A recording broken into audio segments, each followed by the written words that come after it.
When I say the courtroom was not ready for what just went down, I mean it shook the very foundation of the walls in that building. It was supposed to be just another tense day in the Diddy trial. The focus? Cassie Ventura's emotional testimony, more cross-examinations, and that usual tug-of-war between the prosecutors and Diddy's legal sharks. Nobody, and I mean nobody, expected what happened next. N46, IEMEM. Boom. The heavy wooden courtroom doors swing open and silence hits like a slap. Heads turn, and there he is. Curtis Jackson, 50 freaking cent. No cameras, no Instagram live, no hype man, just him walking in like a ghost with unfinished business. He was dressed in a charcoal suit, clean, quiet power, and in his hand, a slim black folder. What was in it? We were about to find out. He didn't glance at the gallery, didn't nod at the press, not even a look at Diddy. He went straight to the bailiff and whispered something. Seconds later, gasps rippled through the room like an earthquake. The judge leaned in, confirmed something silently, and then announced to the room, Curtis Jackson has been sworn in and will be testifying. What the hell? Every jaw dropped. Phones under benches buzzed like bees. Outside, Twitter exploded. 50 testifies. Reporters were scrambling, but inside the courtroom, you could hear a pin drop. Cassie, she went stiff as a board. Her eyes locked onto 50. Did he? He turned in slow motion, as if trying to process a nightmare that had suddenly become real. His face? Pale. His lips pressed into a razor-thin line. And then 50 took the stand. No smirks. No ego. Just stone-cold fire in his eyes. I didn't come here for clout, he said. I came here because someone who trusted me is dead and she deserves the truth. And just like that, he dropped a bomb. Kim Porter told me everything. You could practically hear heart stopping. He explained how they weren't besties, but close enough to talk, really talk. She said if something happened to her, it wouldn't be an accident, 50 said. Hold up. Stop. That one sentence was a warning, a prophecy. And baby, it just came true.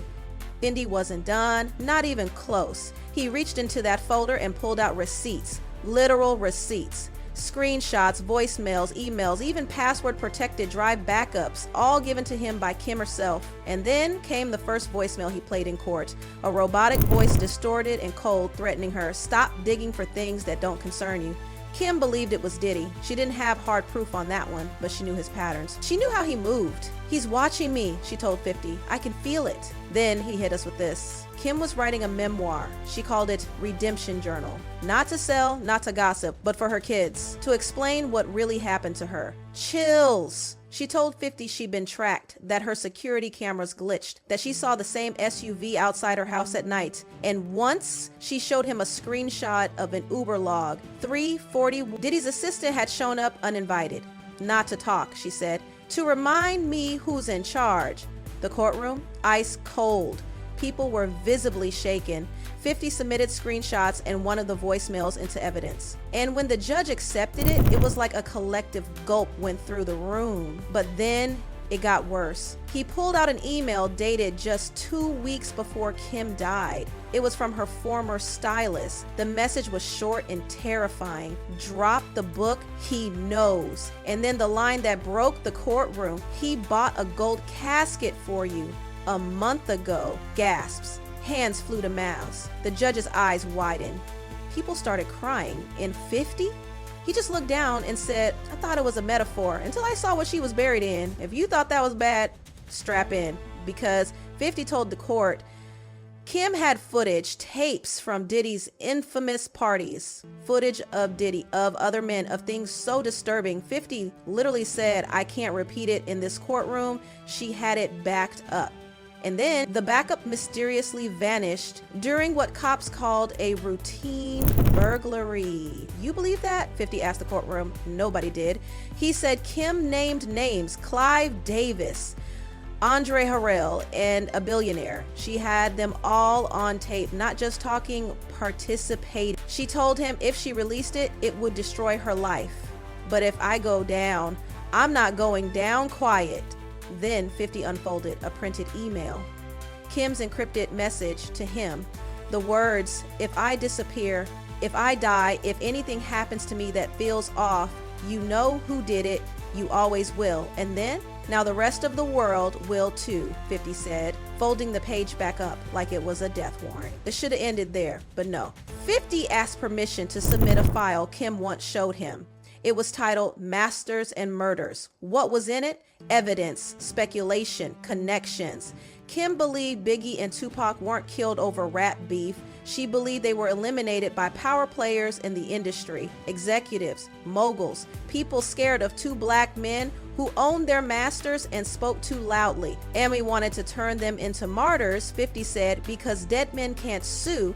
Let that sink in. Kim claims she overheard Andre Harrell in the 90s talking about Tupac being a threat to industry control.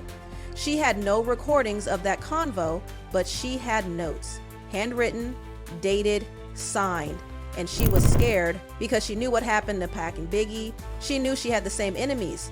So why didn't she go public?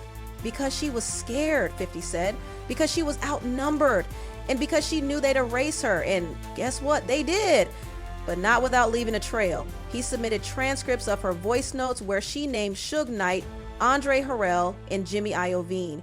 She claimed Diddy orchestrated the tension that escalated into murder, and everything Biggie had, 50 added, his publishing, his royalties.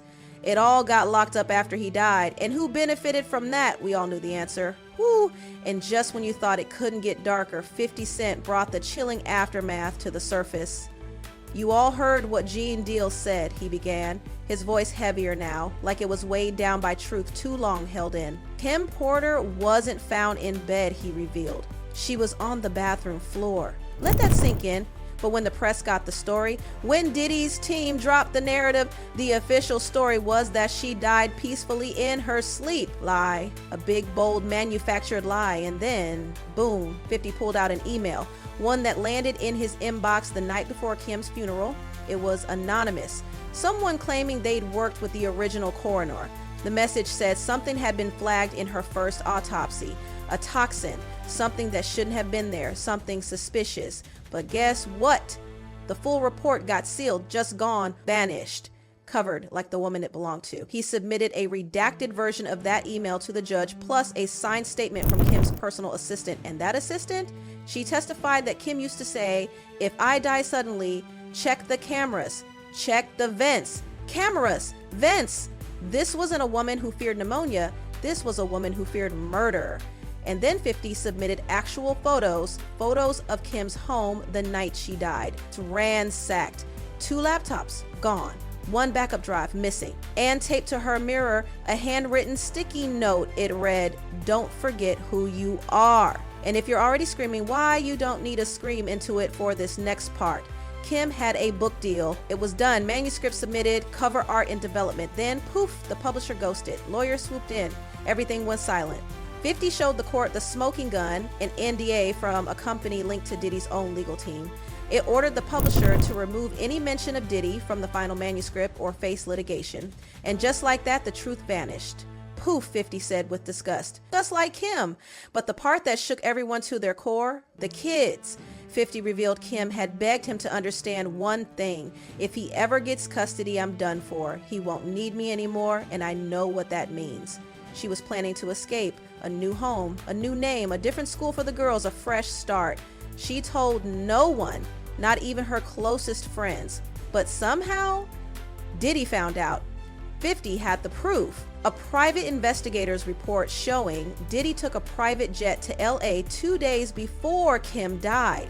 Passenger manifest. Diddy, 2 assistants, and an unnamed legal consultant. Then came security footage. Diddy showing up uninvited at Kim's house. And then silence. Kim stopped returning calls, emails, texts, and 2 days later she was dead.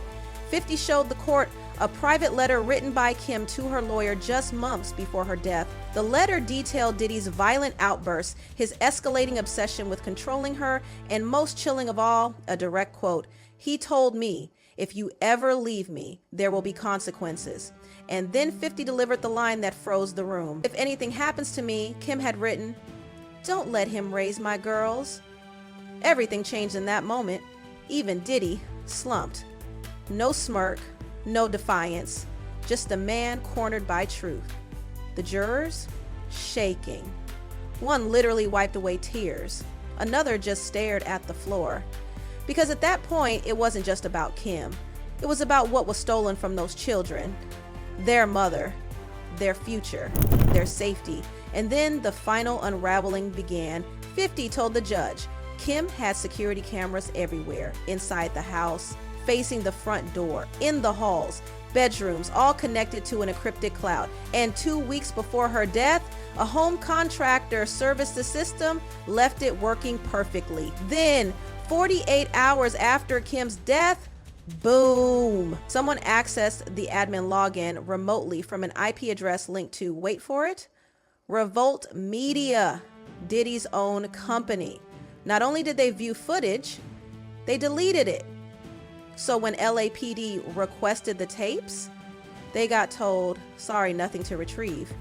And 50 looked dead into the jury's eyes and said, you're telling me the one night those cameras needed to work is the only night the footage disappeared? He paused, his voice dropped. You know who had motive? You know who had access. Now you know who had the power to cover it up. Just when we thought that was it, 50 pulled out one last bombshell. Kim had sent a voice note to her ex, Al B, sure, just days before she died. You can't hear it now, 50 said, but in it, she says, they know I'm going to talk. I'm scared. She even messaged Al. He keeps asking about my hard drive. I think he's planning something. If I disappear, it wasn't me. 2 days after Kim's funeral, 50 got a phone call. Unknown number, no caller ID, just a cold voice. Back off, or you'll end up like her. He traced the call. Burner phone. Pinged off a tower, just blocks from Diddy's New York office. He told the court, I reported it, nothing happened, so now I'm saying it here. In front of all of you, let's see who tries to shut me up now. Then came the final blow. I'm not here for press, 50 said. I'm not here to trend. I'm here for Kim. He told the court, Kim wasn't crazy. She wasn't paranoid. She was a mother. She knew things about Diddy even his lawyers don't know.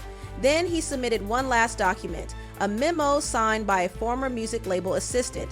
It described Diddy's obsession with silencing threats. And the line that made people gasp, he always says, dead women don't talk. The courtroom froze.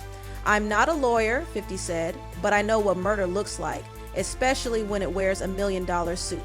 Then he walked past Diddy, slow, controlled, stopped, looked him dead in the face and said, you always thought I was playing chess. Turns out I was holding checkmate. And just like that, he was done. The courtroom didn't move. The judge called a recess, but nobody stood up. People were too stunned, too haunted. And then a clerk slid the final document into evidence, a voicemail Kim had recorded at 2:03 DME just a week before she died. Her voice barely a whisper. If they tell you I died of pneumonia, don't believe it. Check the cameras. Check the servers. If you're hearing this, he got to me. The courtroom would later learn 50 had stored it safely. Not even Kim's family knew it existed, but he kept his word. He protected her just like he promised. And outside, chaos.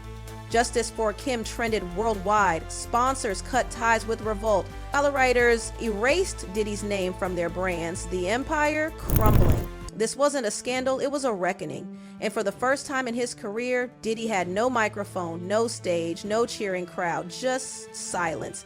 The kind that follows when the truth finally rises.